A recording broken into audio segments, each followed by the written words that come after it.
Olá, hoje nós estamos com o Dr. Francisco Especian, que já está em Sinop há quanto tempo, doutor? Mais de 20 anos, né? Uns 22 anos aproximadamente. Já atuando aí na medicina em Sinop. Laboratório Bioclínico. A saúde ao seu alcance apresenta Programa Viva com Saúde. Programa Viva com Saúde. E eu queria começar nosso bate-papo, Especian, com a gente falar um pouquinho sobre preconceito, né? Principalmente dos homens, né? De fazer, não, obviamente o principal aí que mais se fala é fazer o exame de toque, né? Mas também exames de rotina em geral. O homem tem muito preconceito de se cuidar, de fazer o toque para prevenir contra o câncer de próstata. Como que a gente consegue se livrar desse preconceito? Olha aqui, o fator mais importante, o ponto mais importante que nós temos que tocar nesse assunto é a informação. Eu acho que a informação é o ponto de partida para que a gente possa começar a reverter, né, essa questão do preconceito. O homem, por natureza, e a questão aqui mais brasileira mesmo, né, é o cara macho, o cara que, né, não sente dor, que chorar é para os fracos e assim por diante. Isso faz com que seja embutido dentro dos nossos filhos, né, desde criança, essa questão de que homem não chora e que é macho aguenta as coisas e homem não fica doente, né? Então isso também é uma parte rapidinho aqui, é por isso que nós temos hoje na nossa população uma parcela feminina já maior do que a masculina, porque as mulheres se previnem mais, procuram já de antemão se cuidar, tudo, né? Então esse preconceito que o homem tem em relação ao toque retal, por exemplo, na questão de um dos exames físicos, né, importante do diagnóstico precoce do câncer de próstata, é uma coisa que atrapalha, dificulta, né, a gente fazer esse diagnóstico precocemente e infelizmente está enraizado dentro da nossa sociedade. A informação através de internet, de redes sociais, de tudo, facilita com que as pessoas hoje tenham as informações, né? Só que aqui uma ressalva, eu acho que o Dr. Google tem muita informação, né? Mas nem todas são cientificamente corretas. Então, acho que se a gente tem uma noção, que é pesquisar no Dr. Google, tudo bem. Só que eu acho que procurar um profissional, um especialista na área, ou um profissional médico de sua confiança, ou seja, um profissional de saúde de sua confiança, é importante para poder esclarecer, orientar o que é o real, o que não é o real, né? A gente vê muita coisa absurda e as pessoas às vezes se baseiam nesses absurdos para tomarem as suas decisões. Então o preconceito ele existe, ele é real e é o principal fator que nos dificulta a fazer um diagnóstico mais precoce no caso do câncer de próstata, né? Como é que são os índices de câncer de próstata no Brasil, no mundo? Você sabe nos dizer alguma coisa? Eu até dei uma pesquisada hoje, no caso, o INCA, né, o Instituto Nacional do Câncer, ele tem uma previsão para os anos de 2020, 2021 e 2022 de 65 mil novos casos de câncer de próstata ano no nosso país. Número alto, né? É alto. E é lógico, o câncer de próstata, ele é o que mais atinge os homens. É o número 1. Então, falou em homem, maior número de câncer, próstata, né? Então, é importante. E corresponde a 29% de todos os cânceres. Então, quer dizer, quase 1/3 dos cânceres dos homens, de tudo então, é de próstata, entendeu? Então assim, depois, né, vem os das mulheres, o de útero e mama, tal, são mais maiores, mas poxa vida, é muito alto, né? 29% só? Não, 29% é 1/3. De cada 100 são 30, então de cada 10, 3, né? É um negócio que tem que colocar em números para entender, né? Isso. Não é pouco. Claro. Então isso é mais um fator que eu vejo para que os homens se atentem à prevenção do câncer de próstata, né? Pô, eu tenho uma chance de 30%, né, do total de tudo, quer dizer, desses 10 homens, será que eu sou um dos 3, né? Pô, vamos atrás, gente, né? Eu acho que tem que ir para não se arrepender depois, né? Com certeza. Então esses dados são recentes e são reais, quer dizer, a gente tem que se cuidar. E uma coisa que A gente falou de preconceito, falou de homem. Hoje, né, como que... Vamos usar os homens aqui, né? Como a gente consegue tratar, de repente, um homem que ele não aceitou o diagnóstico de câncer, né? Porque o homem já tem essa demora, às vezes, em fazer esse preconceito. Quando faz, vem essa notícia, né? Isso é obviamente, né? Com certeza não deve ser fácil, né? E se de repente o senhor já se deparou às vezes com um paciente, como a gente consegue fazer com que essa pessoa aceite o diagnóstico de câncer? Perfeito.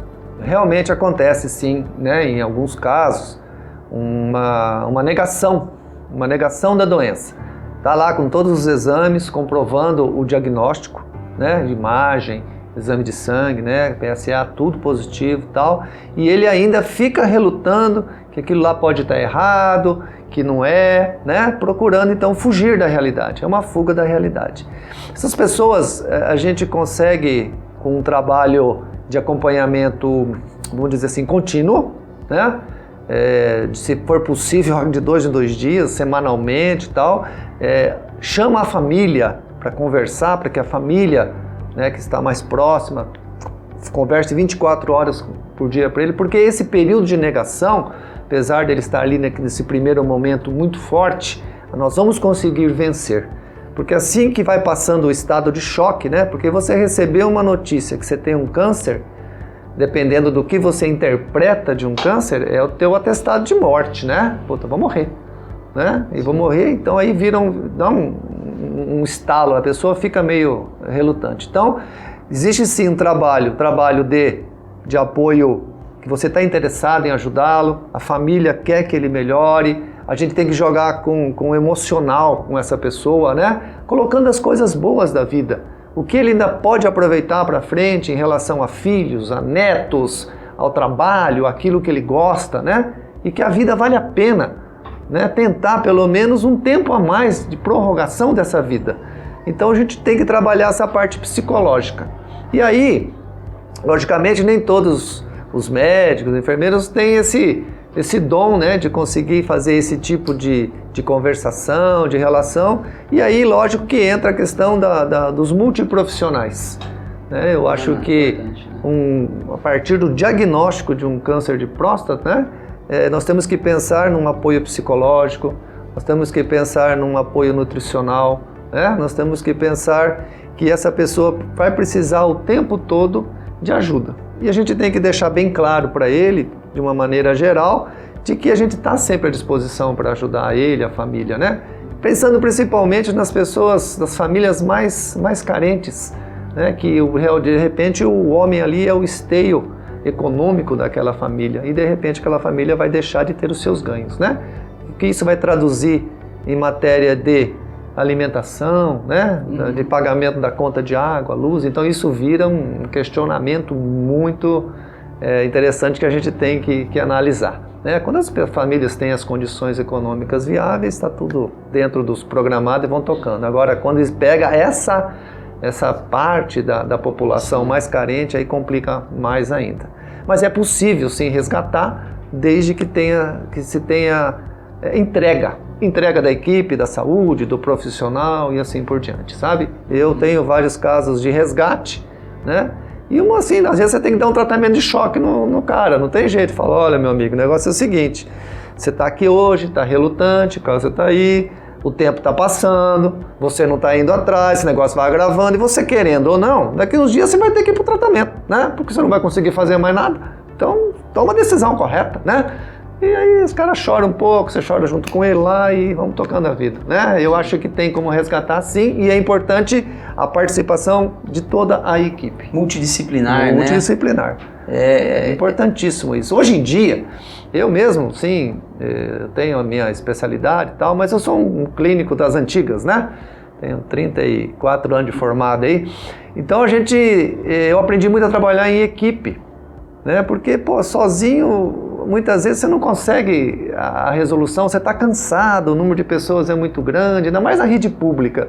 Então eu consegui, assim, nesses anos todos, né, de rede pública que eu tenho, montar, assim, algumas equipes com enfermeiros, com psicólogos, com fisioterapeutas, nutricionistas, que a gente tudo é parceiro, né? Mesmo agora aí na rede privada a gente consegue ligar um para o outro, olha, vamos ajudar essa pessoa aqui, tem condições, tem e tal, então a gente consegue fazer o resgate, né? O tratamento de acordo, para dar qualidade de vida, né?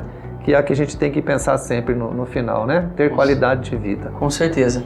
E agora a gente falando, né, de como isso afeta o psicológico, a gente falou da importância da equipe multidisciplinar, essa questão do atendimento psicológico, isso vai variar de paciente para paciente, de repente o que é, não, eu tenho que ir toda semana, eu tenho que ir a cada 2 dias, como que é isso? Isso varia, não varia? Isso varia, isso é variável, né, conforme a intensidade, né, do estágio e de como a pessoa interpreta, né?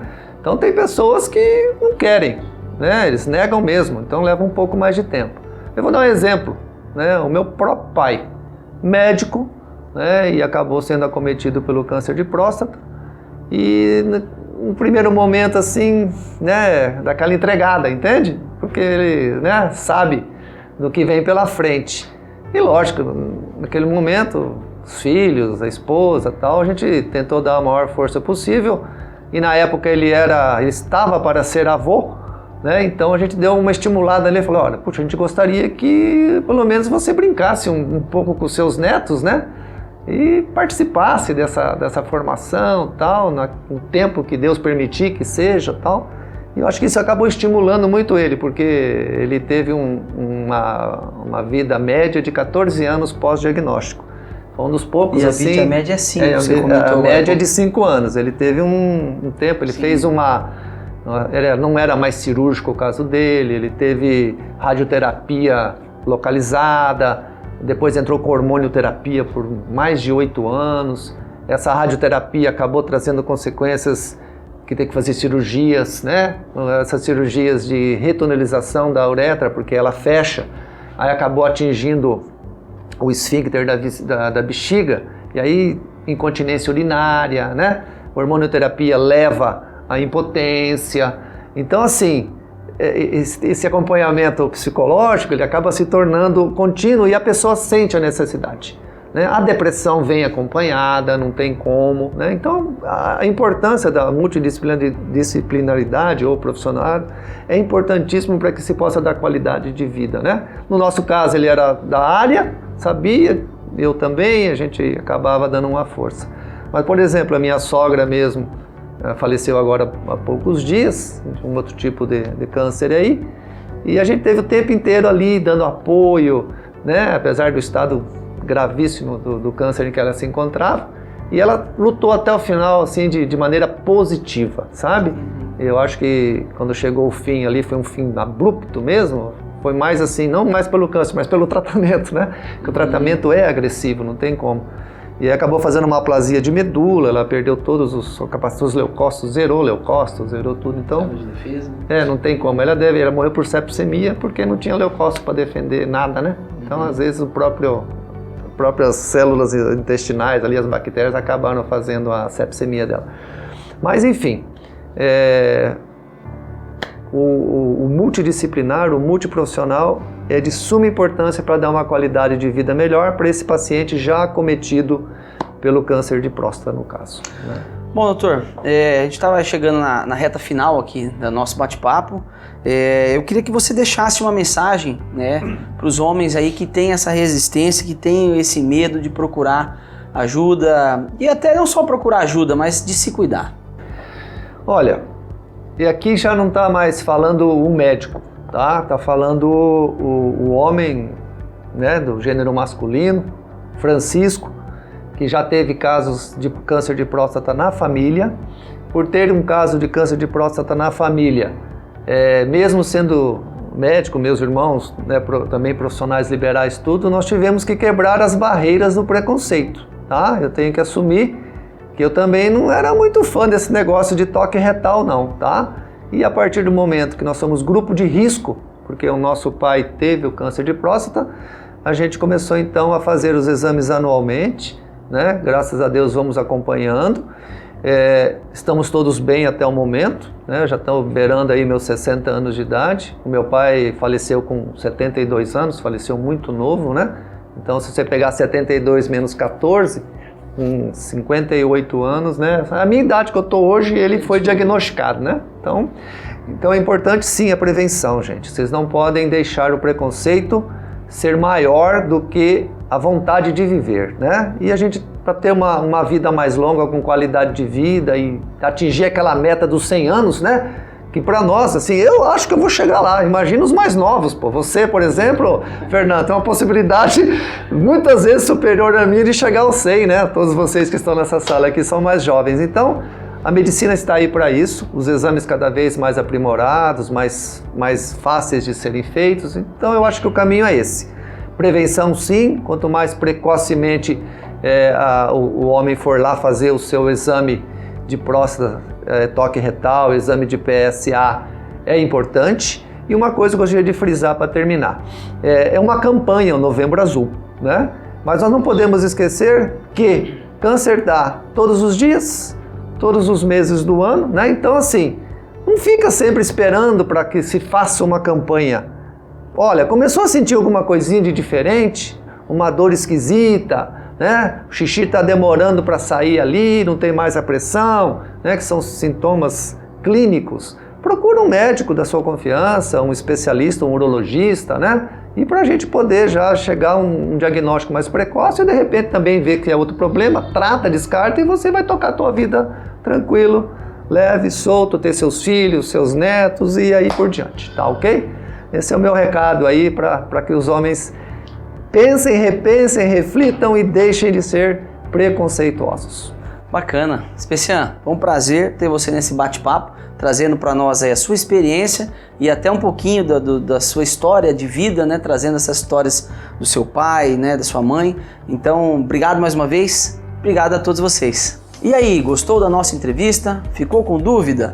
Então acesse o nosso site, o www.bioclinicolaboratório.com.br ou ligue no 3531-7878 para tirar maiores informações. Homem que se cuida, vive melhor.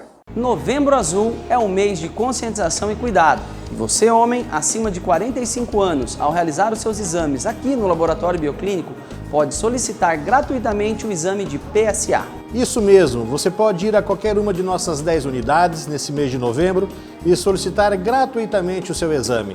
Cuide de sua saúde, busque a prevenção. Novembro Azul, homem que se cuida, vive melhor. Bioclínico, a saúde ao seu alcance.